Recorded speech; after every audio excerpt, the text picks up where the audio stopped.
Hoy tenemos a Lorena, profesora de infantil y de primaria, a Machu de dos chiquis, de Issei y de Alai.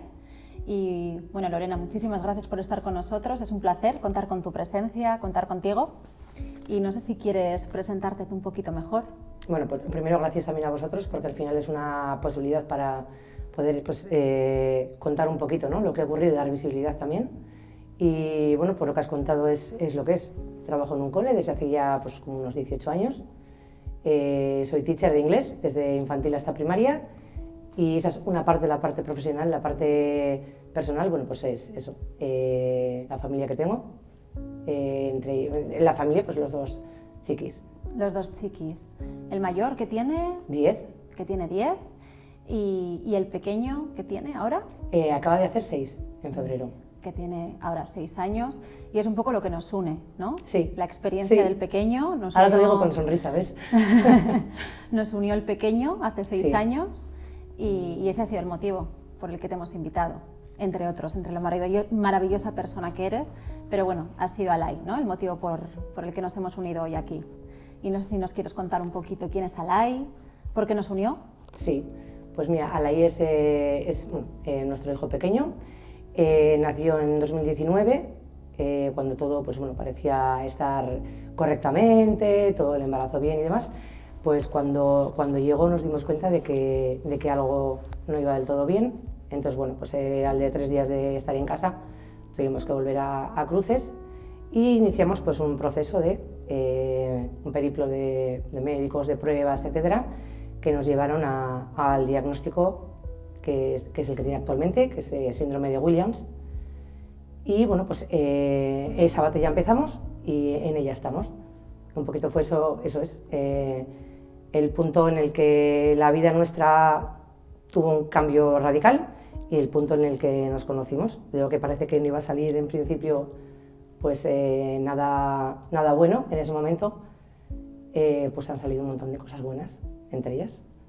Muy bien, porque a Alai le diagnosticaron el síndrome de Williams, pero además cursó con una cardiopatía congénita, ¿no? Entre otras cositas, sí. Efectivamente. Primero le diagnosticaron la cardiopatía congénita, ¿fue así? Sí, fue al de, pues, ingresó pues, por el tema este de que vomitaba más de lo normal, estábamos en casa, algo no... Cuando eres ahí te llama ya de un niño, sabes, ¿no?, un poco cuáles son las pautas normales. Y ya veíamos que en Alai pues, había algo que no encajaba bien. Entonces, bueno, ingresó por vómitos porque no era capaz de alimentarse bien.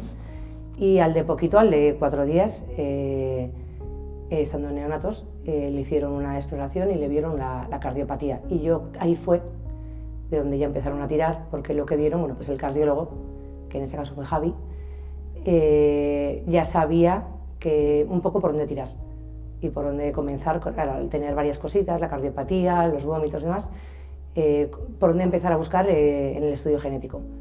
Entonces, bueno, fue rápido, entre comillas, por esa razón, porque fue un poco lo que le arrojó luz a él. Vale, Lorena, o sea que llegasteis a ir a casa. Fíjate que en mi memoria el diagnóstico había sido al nacimiento, o sea, a las poquitas horas, ¿no? No, llegamos a ir a casa. Sí, llegamos a casa, porque ya en el hospital una vez había nacido, es verdad que también tenía el asunto de la regurgitación empezaba, pero lo veíamos como algo pues, normal los primeros días de vida, bueno, pero en casa iba cada vez a más, hasta el punto de que decíamos, claro, es que ya nos cabe la duda, o nos entra la duda de si se está alimentando correctamente. Entonces, bueno, fuimos a la pediatra y la pediatra nos derivó inmediatamente a Cruces. Y como era pues, muy chiquitillo y tenía el riesgo pues, de quizá deshidratación, etcétera, decidieron ingresarle y empezar pues, un poquito a intentar indagar de dónde le venía el problema para no poder alimentarse. Y eso fue lo que... ¿sabes? Sí, llegamos a estar en casa 3 días. Vale. Y luego pasamos ya el primer mes, porque esto fue un mes entero, en neonatos. ¿Estuvisteis ingresados en neonatos un mes? Eso es. Yo creo que llegamos... Alai nació el 22 de febrero, ingresaríamos el 26, yo creo que es. Los 3 días de hospital, 2 días de hospital, 3 días en casa. Y ingresamos el 26 y el alta fue el 26 de marzo, porque además, si no me equivoco, coincidía con algún día de las enfermedades raras o algo así, que digo, parece que... O ingresamos el día de las enfermedades raras. Entonces, vale, bueno, pero sí, fue así. Vale, vale. y luego pasasteis otra temporada en el hospital, ¿no? ¿Fuisteis a casa? Eso es, fuimos a casa, porque claro, una vez de que hay un diagnóstico, tiene como su parte positiva y su parte negativa. La parte positiva obviamente es el decir, sé lo que es, sé cómo tengo que, o ya hay algo descrito y nos van a dar unas pautas, pero por otra parte parece que todo lo que ocurre es achacable al síndrome, entonces como que lo dan por hecho. No, el niño sigue vomitando, el niño sigue sin poder alimentarse, tenemos que enfrentar de aquí a corto plazo una intervención de corazón porque la cardiopatía que tenía era seria, y te mandan a casa con un niño pues, que tiene la cardiopatía, que sigue con los vómitos, porque son parte del síndrome, y estuvimos en casa pues, desde finales de marzo hasta que volvimos a ingresar a finales de mayo. Claro, pues con todo lo que ello conllevaba, era un niño que no se podía alimentar, que se pasaba el día vomitando, entendemos que pues, con sufrimiento, porque al final esos vómitos pues, le producían también dolores, tenía toda la parte del esófago pues como la tenía. Entonces que llegamos a estar en casa ese tiempo, que lo pasamos fatal. Y luego fue cuando volvimos a ingresar y ya nos decían que claro, que no se podía esperar más, el crío no ganaba peso, ganaba muy poquito. Ingresamos para la operación de corazón porque ya estaba al límite, él tenía sus revisiones y ya veían que aquello no iba bien, entonces decidieron que a pesar de no tener el peso que ellos esperaban, pues había que intervenir. Entonces volvimos a ingresar, le operaron de la cardiopatía, salió bien, pero el niño seguía vomitando.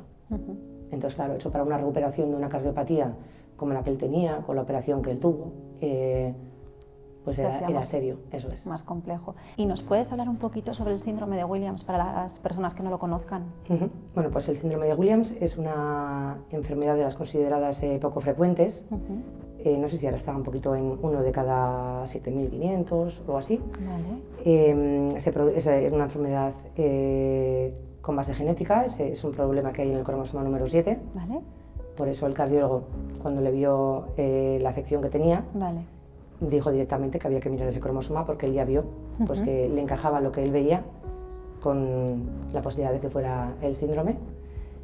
Cursa con varias cositas, pues entre ellas la cardiopatía, problemas intestinales o digestivos, quiero decir, discapacidad intelectual, que en este caso bueno, pues puede ser entre leve o moderada, dependiendo de cada persona.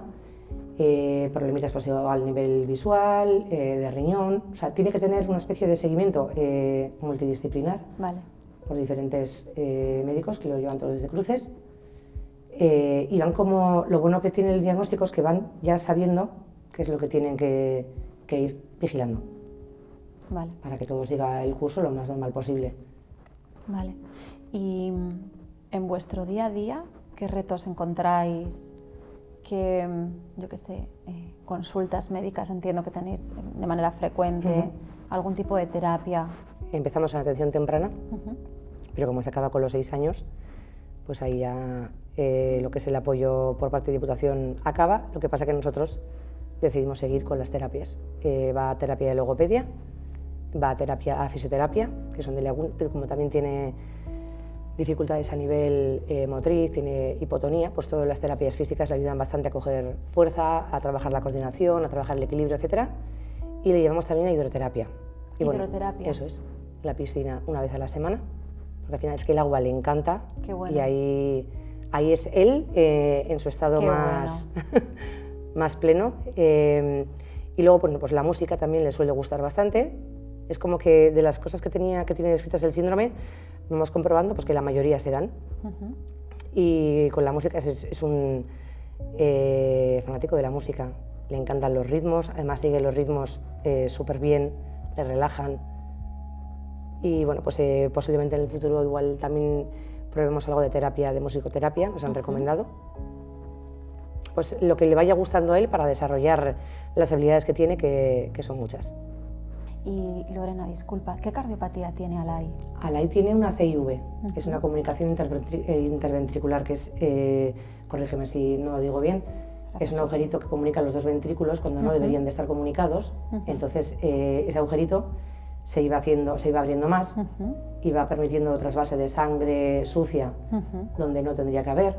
Entonces bueno, pues lo urgente era cerrarlo. Además también tenía la complicación de una estenosis en la válvula.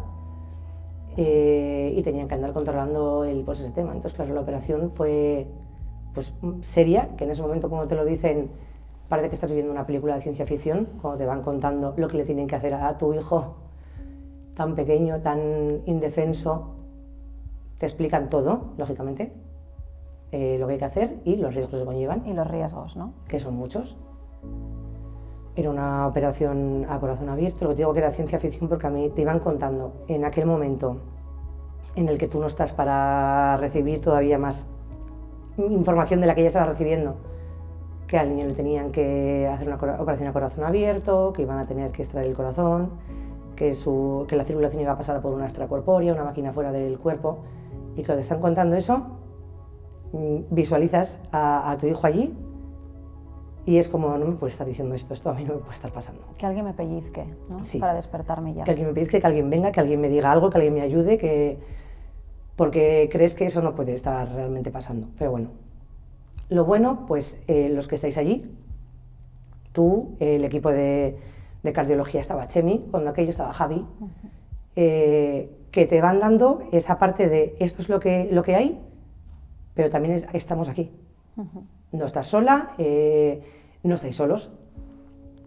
Él va a estar bien, vamos a hacer lo posible, esto va a salir bien.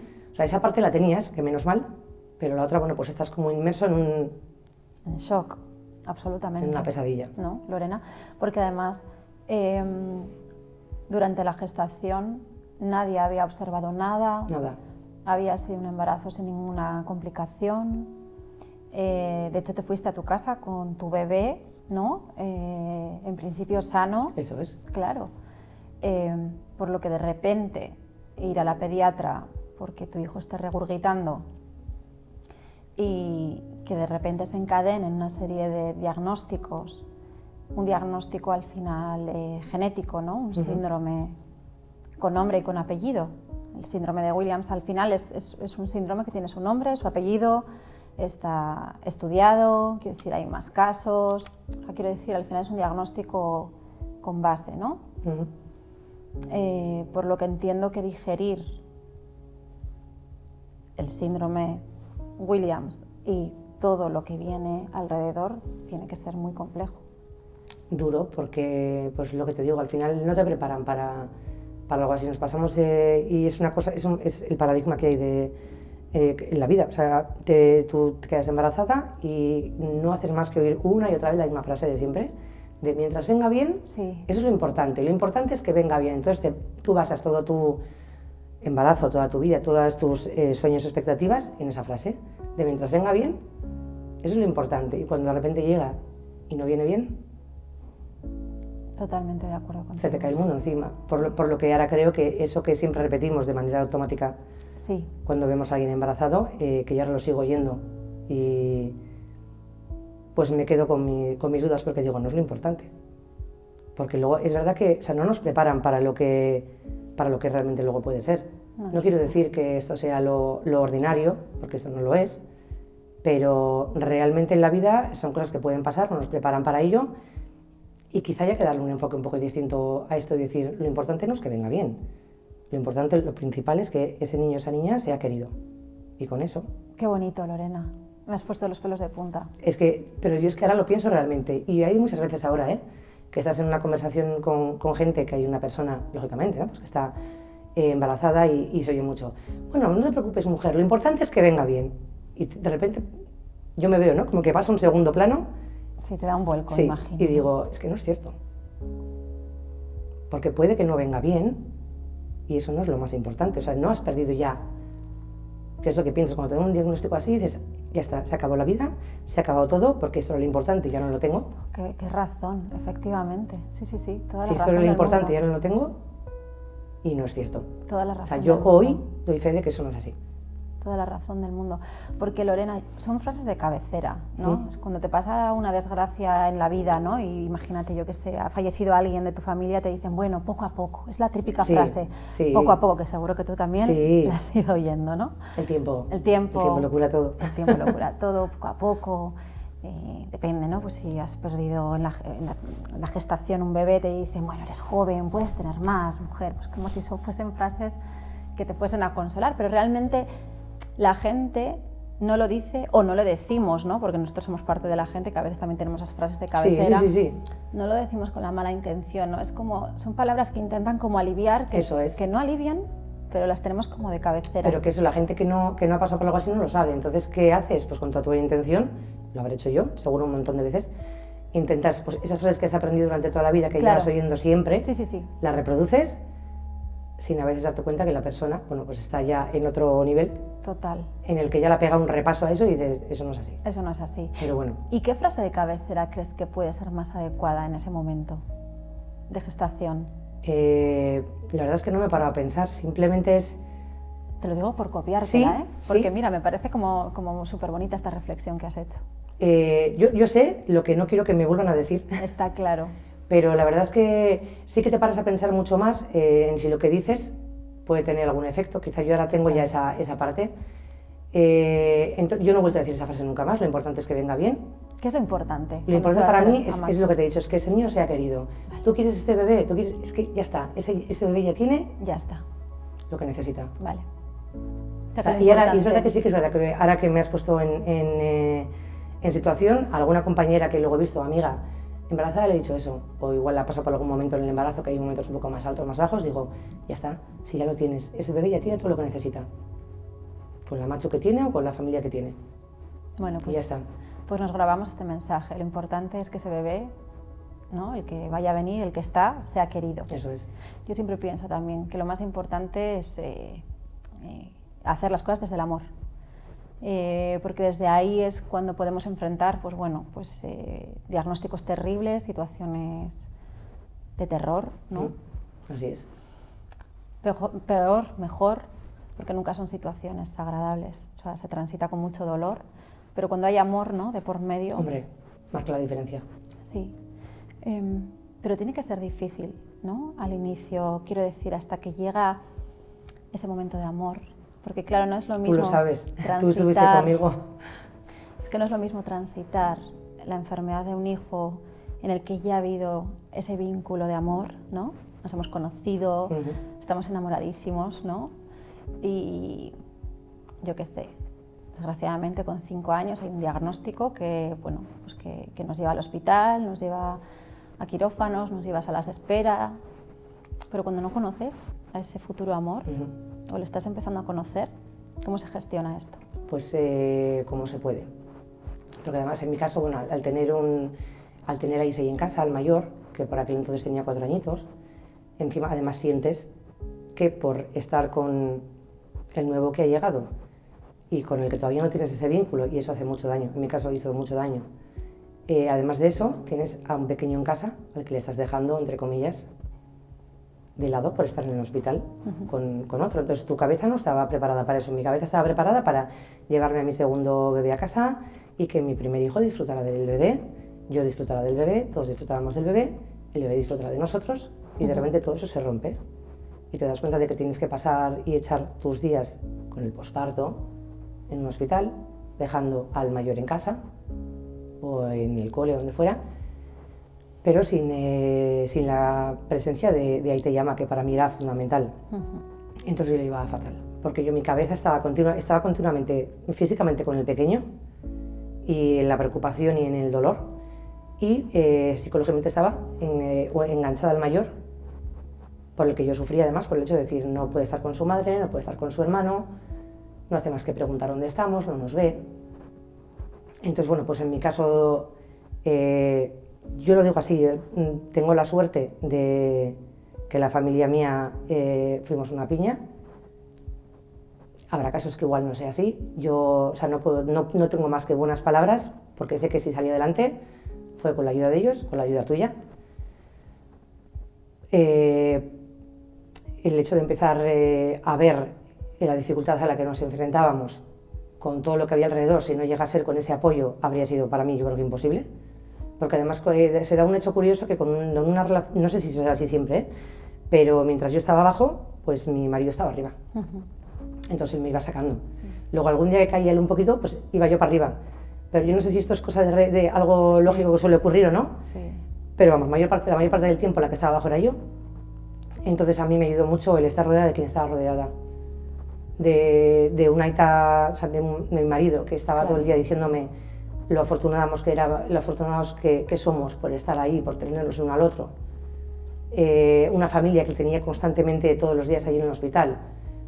Pero duro, muy duro, sobre todo por lo que dices, porque al final no hay un vínculo, todavía, en mi caso no había un vínculo, Claro. igual en otros casos sí lo hay, en Claro. el mío no, y eso a mí me pasó una factura muy grande, porque al no ver ese vínculo, pues yo no podía estar Claro. 100% como debería de estar. Y Claro. ahí es donde entras un poco tú, que viniste, menos mal, porque mira que viniste, cuando estuvo en neonatos viniste un par de veces, cuando Sí. la cardiopatía, pero yo como estaba bueno, esto es algo pasajero, vale, pues tiene una cardiopatía, tiene un soplo, que suelen decir, yo ya la había oído más veces, entonces bueno, decía, eso no pasa nada, y venías, ¿quieres hablar? Yo, no, estoy bien, estoy bien. Pero ya cuando ya hubo diagnóstico y el siguiente ingreso era para lo que era, Sí. y volviste a venir, y me dijiste, ¿ahora quieres que estemos? Y dije, sí, por favor. Sí. Y fuiste un poquito la que me bajaste los pies o sea, me bajaste un poquito a la tierra, es decir, vamos a empezar, en vez de la casa por el tejado por abajo, estás pasando esto, ahora tenemos que mirar un poquito a largo plazo, lo primero, lo más importante es el vínculo. Mi idea, ¿te acuerdas? Era empezar a trabajar lo antes posible, yo quería volver a trabajar, quería volver a mi vida, recuperar la vida que había perdido, pero era como no. Vamos a empezar bien, vamos a empezar por lo que no tenemos, que es el vínculo, y lo vas a agradecer después, y menos mal que fue así. Es que es difícil, pero realmente, y además está este tema, ¿no?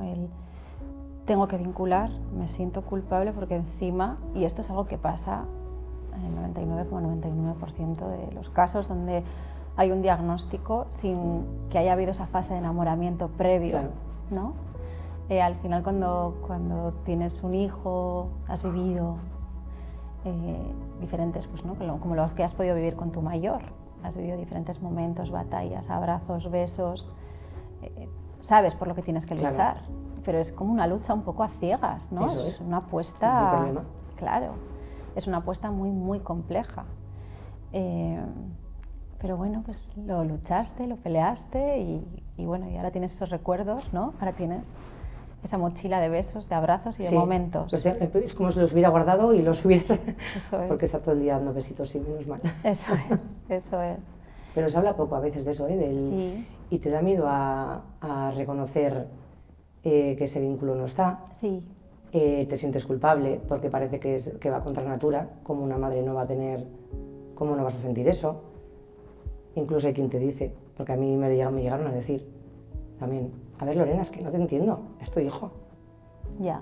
Y todavía te ponen más peso en la mochila. Ya. Pero fíjate, voy a hacer una frase que puede chirriar al principio. Es tu hijo, pero no es el hijo que tú tenías en la cabeza.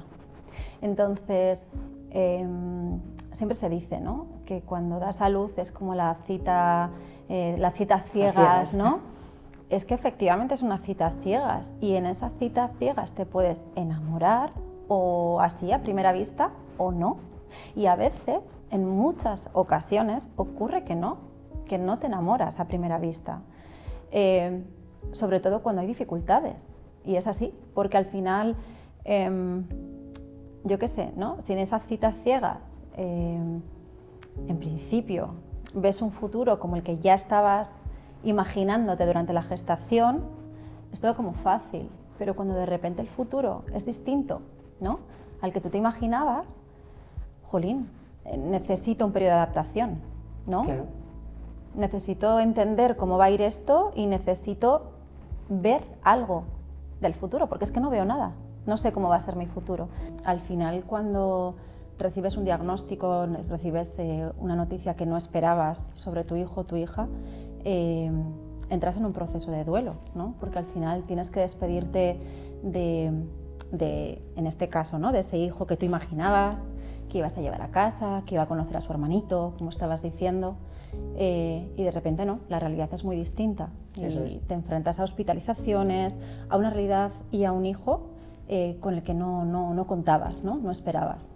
Sí, pero yo creo que el mayor problema en esto es que la gente ahora que me has dicho lo del duelo, yo cuando lo estaba viviendo ni siquiera sabía que yo estaba viviendo eso.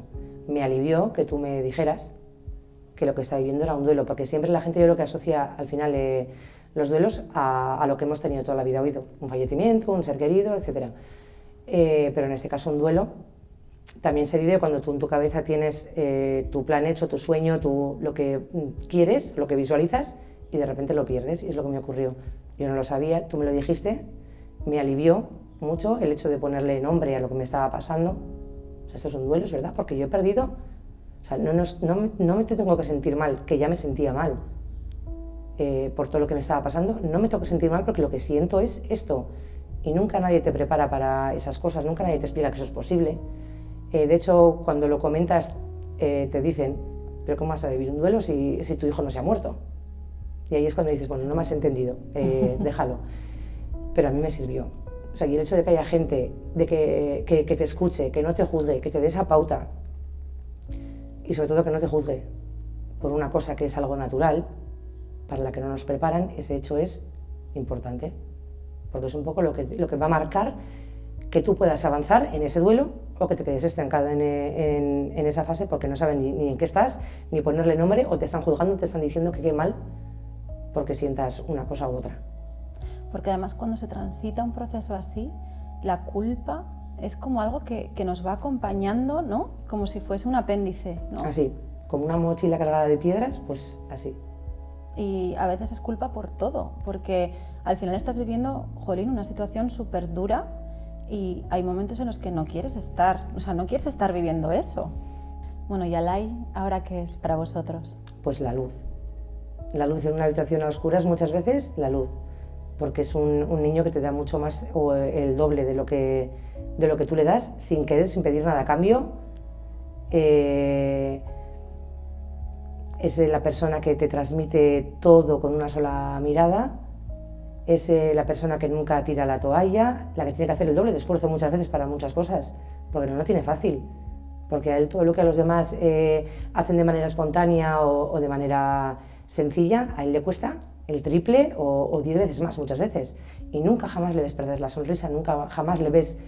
Se queja, sí, a veces se queja, pero luego enseguida con un abrazo, eso te pide un querer y se soluciona todo. Digo, qué sencillo. Y sigue para adelante, y por mucho que tenga encima no se queja. Entonces tú muchas veces dices, si no se queja él con las dificultades que tiene muchas veces para conseguir cualquier tontería, ¿por qué me voy a quejar yo? Y es lo que te digo, que muchas veces él tira el carro de los demás. Bueno, y fíjate, estabas describiendo a Alay, pero te estabas describiendo tú también, porque tú eres una mujer que desde el minuto cero y a pesar de las adversidades has acompañado a tu hijo, has estado ahí para él y por él, le has sonreído, le has ¿no? levantado en esos momentos bueno, pues peores, y es capaz de dar tanto amor y levantaros el día, como decías, ¿no? Porque al final habéis estado ahí, porque habéis dado amor. O sea, no, los niños, los seres humanos no sabemos dar amor si no hemos recibido amor, es así. Cierto. Así que bueno, has hecho un excelente trabajo, Amatxo. Hemos hecho. Oye, siempre te he dicho que al final la persona que tienes así, las personas a las que te rodeas, además tú una vez me preguntaste que a ver qué me había traído Alay de positivo a la vida.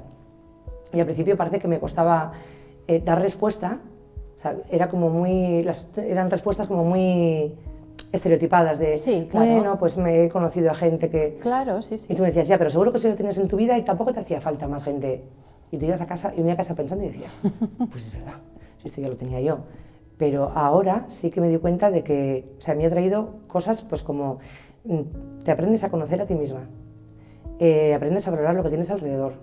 Y realmente a mí me ha traído gente muy buena, es así. Y la gente que tengo en mi vida he sabido verla quizá, de decir, ostras, tengo un mogollón de suerte. Y me ha pasado que me he dado cuenta, pues por toda la situación que he vivido con él. O sea, él me ha traído esto de manera indirecta. La persona que tengo viviendo conmigo en casa ha sido un apoyo, es que no tengo palabras para decir, el que me cogiera cada vez que yo tenía uno de esos momentos malos, venga, y se ponía conmigo una hora de charla y tiraba para adelante. Y cuando no, era en el hospital y estaba contigo. Era el rato de charla y decir, venga. O sea, que al final el apoyo que he tenido y el sustento que he tenido de las personas que me han rodeado y que me ha traído igual directamente a Alay, ha sido muy importante y determinante también en cómo estoy ahora y en cómo está la familia ahora. Y es muy generoso por tu parte que seas capaz de ver los apoyos de alrededor, pero también es importante que veas tu capacidad de lucha y el amor que le has dado a tu hijo. Me lo repito, cuando vienen esos momentos ya sé que tengo que... Pues te lo recuerdo. Lo que pasa es que tu cabeza es la que va allí. Tú te has hecho un castillo que luego se empieza a desmoronar. Y cuando se ha desmoronado por completo, ahí es cuando ya dices, vale, ya está. Ya ha tocado abajo y ya toca volver a levantarlo. Digo que es injusto para él porque al final es injusto que alguien te ponga un límite, una meta o te ponga, parece que te establezca el camino. Pero a mí el hecho de haber visto o de estar en el mundo en el que estudio la educación, pues me jugó mala pasada porque vas viendo o crees que puedes ver el camino que va a seguir y quizá no sea así. Bueno, o sea así o no sea así, es igual, quiero decir, al final tienes que aprender a ver a tu hijo qué es lo que es y ir creciendo con él. Totalmente. Bueno, y desde el amor lo estás sabiendo hacer. Jolín. Con mucho amor. Mira, no vamos a juzgar ni bien ni mal, ¿no? En la vida el bien y el mal, esa dicotomía, pero lo haces con muchísimo amor y todo lo mejor que puedes y sabes que eso ya es mucho, eso ya es todo al final. Sí, porque al final también parece que cuando pones es que no me gusta la palabra etiqueta, pero es así, la etiqueta con algún síndrome o alguna discapacidad, alguna dificultad, parece como que solamente estás viendo ya las discapacidades que va a tener la discapacidad de la persona, dejando a un lado lo más importante que son las capacidades que tiene y grandes para muchas otras cosas. Lo que pasa es que la sociedad parece que está como centrada en ciertas cosas que el ser humano tiene que hacer, como si fuéramos todos de la misma forma o del mismo tamaño, y el que no encaja ahí es como que ya queda vinculado de por vida ya a su discapacidad, a la discapacidad que tiene, a la incapacidad que tiene para realizar ciertas cosas y se obvia por completo la otra parte que es la capacidad. Sí, que al final nuestras capacidades son las que nos hacen florecer. Eso es. ¿No? Todos y todas tenemos limitaciones. Sí que es cierto que hay limitaciones que requieren de unos apoyos más específicos y los tenemos que subrayar para que haya los recursos suficientes y necesarios. Muy importante. ¿No? Que yo creo que esto es súper importante, que a veces además se tienen como en cuenta unas limitaciones y no otras y quizás, tenemos que tenerlas muy en cuenta para que reciban los apoyos necesarios, para que recibamos todos, ¿no? Los apoyos necesarios con nuestras limitaciones. Pero al final lo que nos hace florecer, lo que nos hace trabajar, lo que nos hace son nuestras capacidades. Es que es así. La motivación que tengas, Eso así es. Totalmente. Y qué importante, ¿no?, es subrayar las capacidades para que vivamos motivados.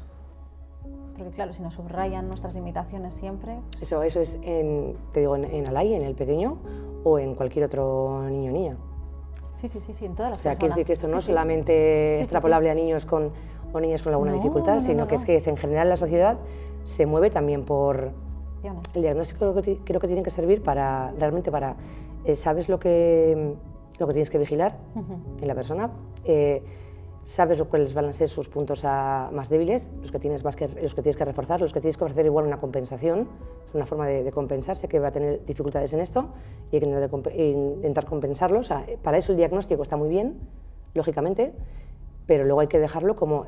O sea, mi hijo no es síndrome de Williams, mi hijo es Alay, tiene un montón de capacidades y luego pues tiene su condición, que es el síndrome de Williams, que es lo que vamos a intentar compensar, pero él no es síndrome de Williams, él es Alay. Totalmente de acuerdo. Y a mí eso me costaba mucho verlo al principio, y cuanto más al principio del diagnóstico, igual hay gente que necesita de información. La información es poder, te dicen muchas veces. Sí.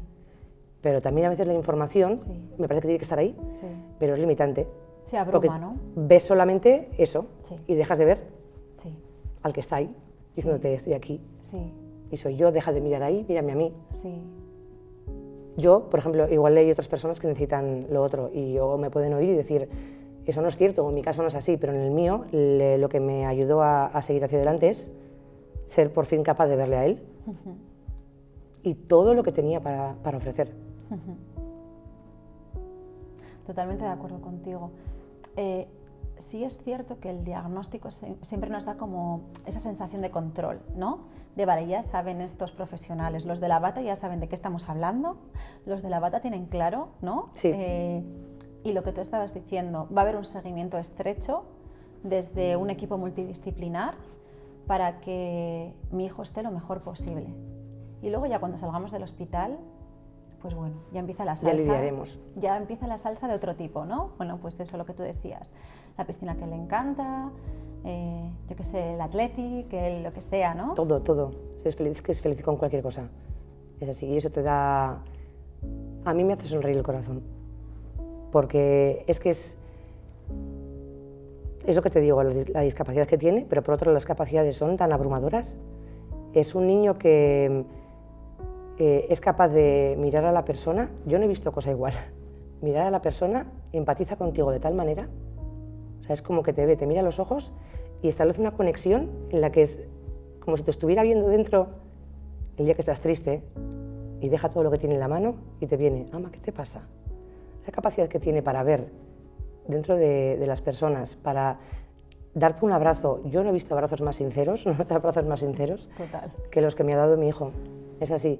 Y a veces me siento mal porque parece como que hablas del pequeño sin hablar del mayor, pero bueno, ahora como el caso que ocupa es el pequeño, tiene una capacidad asombrosa de empatizar con las personas. Una ternura que yo no he visto cosa igual, no lo digo yo, lo dice más gente. Te enamora, es capaz, mucho más que cualquier otra persona, de levantarte un día oscuro, que tienes muchos. Cuando tú parece que dices, ¿qué más puede venir? Ya no puedo más, ya no. Se presenta al delante y dices, si él puede, ¿cómo no voy a poder yo? Y tiras detrás, muchas veces él. En vez de tener que estar tú tirando del carro, es el que tira del carro de los demás. Maravilloso. Y Lorena, el nombre Alay. Fue casualidad. Alay, que significa alegría, por si alguien no sabe euskera. Fue casualidad, o sea, no fue, además fue elegido mucho antes del nacimiento, entonces, ¿cuántas veces lo hemos repetido, mi marido y yo? Sí. Es que parece que si lo hemos puesto. Tal cual, yo siempre lo he pensado también. Y fue algo, mira que no creo en las casualidades, que al final creo que, o sea, no creo en el destino, en estas cosas, pero fue así. Por aprovechar un poco este espacio también para las personas que lo estén viendo y por hacer un poco crítica también social, ¿no? ¿Qué crees que nos hace falta como sociedad? ¿Qué pides? O, no sé, ¿hay algo que te gustaría reivindicar? Pues sí, porque siempre estamos hablando ahora, bueno, en los tiempos que corren parece que se oye mucho siempre la palabra inclusión, que es maravilloso y es una cosa que tenemos que tener presente y para lo que queda todavía mucho camino que recorrer. Pero a mí lo que me gustaría, lo que reivindico, lo que yo ahora veo a día de hoy es un pensamiento que tengo yo de decir, ninguna persona debería de tener que pedir ser incluida en un mundo que por derecho ya le corresponde según nacer. Qué bonito. Entonces, hablamos siempre de la inclusión es necesaria, pero inclusión, y realmente te paras a pensar y dices, ¿por qué? ¿Por qué tiene que pedir ser incluido si ya le corresponde? Sí, sí. Ahora, nosotros desde la asociación sí que tratamos mucho esta atención a la diversidad, ¿no? Y fíjate qué curioso, antes cuando hablábamos lo de los diagnósticos, etiquetas y demás, a veces es el hándicap, que como hay niños y niñas que no tienen una etiqueta o un diagnóstico, cuesta atender a la diversidad, claro, que ofrecen las aulas, porque es que es así. O sea, es que al final las familias son diversas. Las familias diversas, los niños y las niñas son diversas. Claro, culturas diversas, fíjate. O sea, falta de formación, de información. Sí, sí. Y entonces la verdad es que bueno, que es un obstáculo importante, ¿no? En el día a día. Vamos salvando poquito a poco. Yo en eso soy optimista, sin dejar de ver la realidad, pero yo soy optimista, un poquito en la medida en la que puedo ser. Aún así me parece, eso es lo que te he dicho, muy importante el sacarlo. Además, ocurre una cosa muy curiosa que yo lo hablo muchas veces con las compañeras y con los compañeros en el trabajo.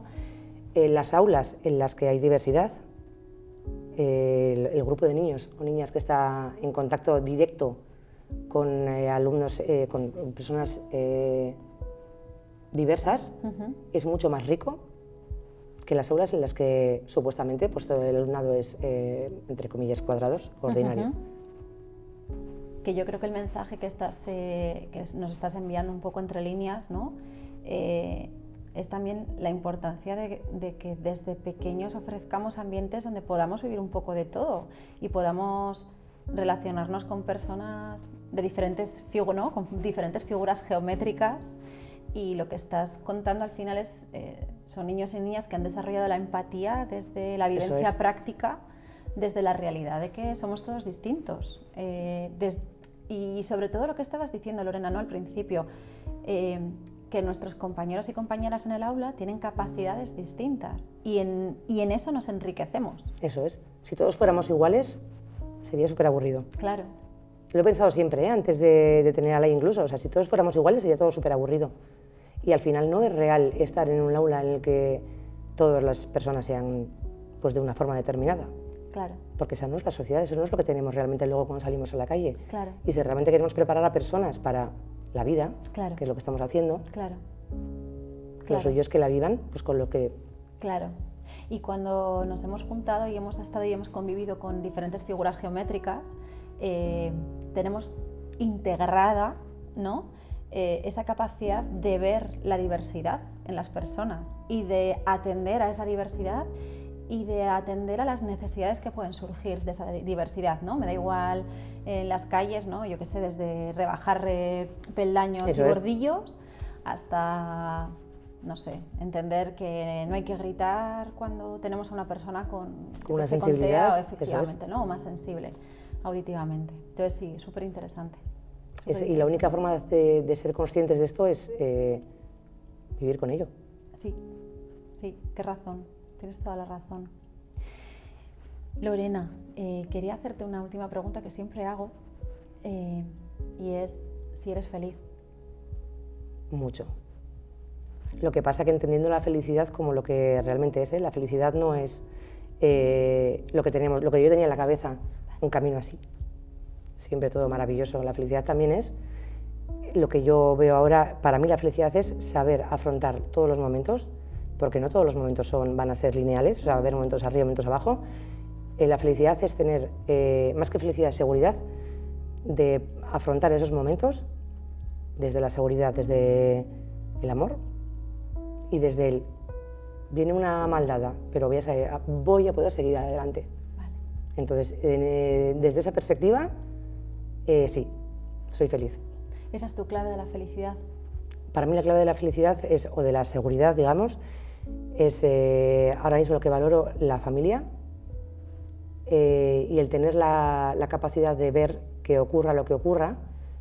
Si estás rodeado de las personas que tienes que estar rodeadas y tú te sientes en seguridad y te sientes bien en donde estás, vas a poder ir hacia adelante sin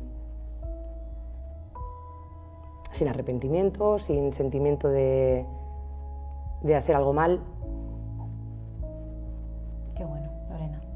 Lorena, he aprendido muchísimo contigo, me ha encantado la conversación. Gracias. De verdad, de estas conversaciones que te llenan el alma, y seguro que estaré unos cuantos días. Me voy a acordar siempre, pero voy a estar unos cuantos días seguramente dándole vueltas a varias de las cosas que hemos comentado. Te agradezco muchísimo que hayas estado este ratito con nosotros, de verdad, te agradezco de corazón. Y bueno, y la verdad es que ojalá nos encontremos en muchos espacios más. Y seguro bueno, que sí. Y agradecida de que hayas querido compartir esta parte de tu vida conmigo. Muchas gracias. Gracias a vosotros también.